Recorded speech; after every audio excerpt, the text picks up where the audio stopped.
Hej, her får du lige en kort opdatering om, hvad der er sket i K5 og KK Aalborg siden sidste års generalforsamling, set fra formandens synsvinkel. På sidste generalforsamling der startede vi ud med at snakke om Færhus. Det har vi sidenhen arbejdet videre med i bestyrelsen, og i efteråret har vi jo så på ekstraordinær generalforsamling vedtaget, at det vil vi gerne. Så nu er de i gang med at søge nogle penge til det, og så må vi jo se, hvor det bærer hen af. I forhold til nyt foreningshus, så har vi snakket lidt sammen med Café Parasollen fra K5 Social Arbejde, der godt kunne se sig selv som et erhvervslejemål inde i bygningen. Og det har gjort, at vi har fået adgang til nogle af de kompetente mennesker, de har og kender. Og vi blandt andet sat gang i en arkeologisk forundersøgelse, hos museet. Så har vi været afsted på landsmøde og vedtaget en ny vision og 2-årsmål, og dem skal vi arbejde mere med på generalforsamlingen i år.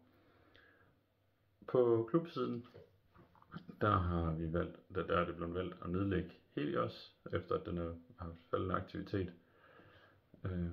Til gengæld så har vi lykkedes med at få indsat nye ledelser i både fællesklang og table games, og det trives. I bestyrelsen har vi i år arbejdet rigtig meget med økonomi.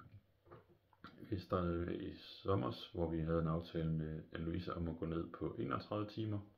Det satte en fornuftig kurs for vores budget. Desværre har vi så sidenhen modtaget en opsigelse fra vores allerstørste indtægtskilde, som er et lejemål på Jernbanegade. Og det har gjort, at vi i bestyrelsen har taget den svære beslutning, at vi har opsagt Anne-Louise. Hun har som udgangspunkt sidste arbejdsdag 31. august. Og hvis man har nogle spørgsmål eller bekymringer, så er man meget velkommen til at henvende sig til mig. Hun har slidt og slæbt for foreningen de sidste 16 år, og har spillet en rigtig stor og central rolle i den udvikling og succes, vi har haft indtil nu. Og er en kæmpe støtte for os frivillige. Nu må I så finde ud af at stå uden den støtte, i hvert fald i en overskuelig årrække, og det kræver noget sammenhold. Men heldigvis så er sammenhold noget af det, vi er gode til.